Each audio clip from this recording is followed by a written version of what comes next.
संतों को मालूम। प्रभु कैसे हो? कृपा है बढ़िया है। हाँ कृपा है। धन्यवाद महाराज, हमारी आत्मा बहुत सी आपसे रहेगा। धन्यवाद। गुरु लोगों को चाहिए। आपकी कृपा है, आप ये तो जो आज मन में सोचा था वो जरूर पहनाओ सब संतों को। गुरु जी एक थोड़ा सा प्रश्न कर दो आप। बैठ जाओ आप, बैठ जाओ। आसन दो संतों को, दो आसन। आज्ञा कीजिए महाराज।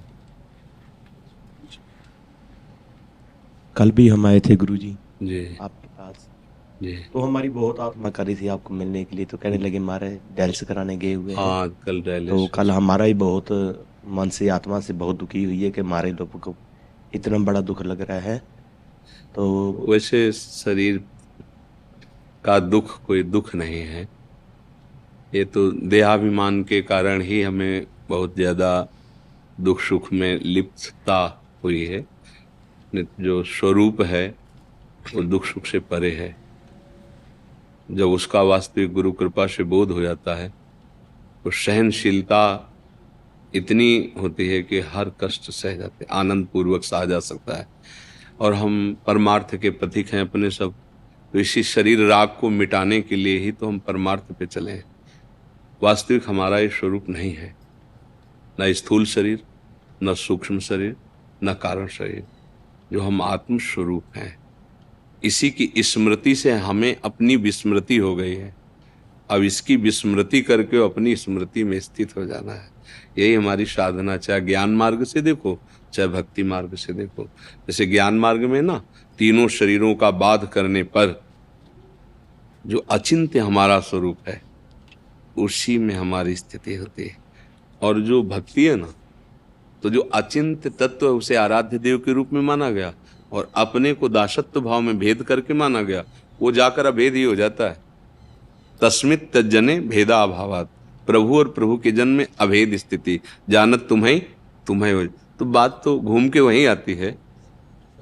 तो अपने को भगवत चिंतन में रखना, चाहे वो आत्मस्वरूप का चिंतन, चाहे गुरुदेव का चिंतन हो, चाहे प्रभु के नाम रूप लीला का चिंतन हो, वो एक ही परम तत्व के ये चिंतन।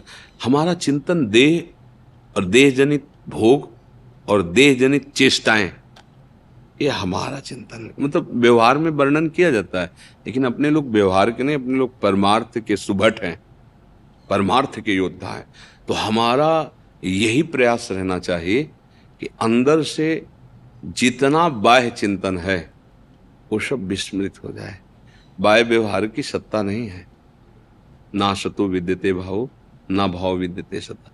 जिस सत का कभी अभाव नहीं है उसी का अनुभव करना है। ये जो व्यवहार है, जैसे विविध प्रकार के धर्मावलंबी जन एक दूसरे के धर्म को ऊंचा नीचा करके लड़ाई झगड़ा, ये परमार्थ के पथिकों का मार्ग नहीं है। जब द्वैत है ही नहीं तो झगड़ा किससे है? सर्वम खलमिदम ब्रह्म, चाहे जिस मार्ग का पथिक हो। जब सिय राम में सब जग जानी तो फिर बचा कौन? जब जड़ चेतन जग जीव जत सकल राम में जान, चाहे भक्ति से चलो चाहे ज्ञान से चलो। तो अपने को चिंतन जो हमारा वो संभालना, बस यही साधना है। हमारा अंदर ही अंदर चिंतन गुरुदेव के वाक्यों पे हो, वेदांत वाक्यों पे, मंत्र पे, नाम पे।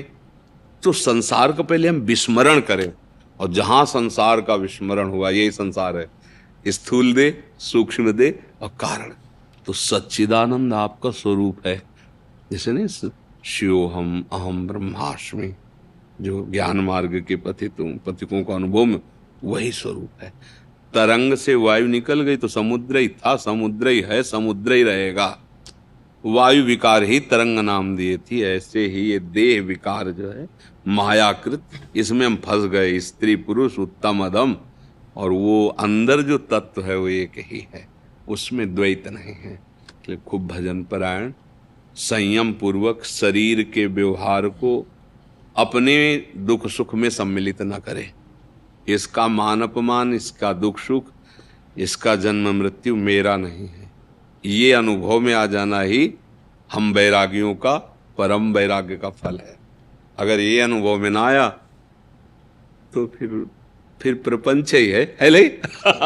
मान अपमान दुख सुख लाभ आने तो प्रपंच ही है फिर। इसलिए निरंतर जो हम परमार्थ के योद्धा हैं, सहनशीलता हमारा कवच है। कोई गाली दे हम मुस्कुरा के निकलेंगे, ये हमारा परमार्थ है। बल है उसको शासन में लेने का, तप बल देह बल सब बल है, पर वो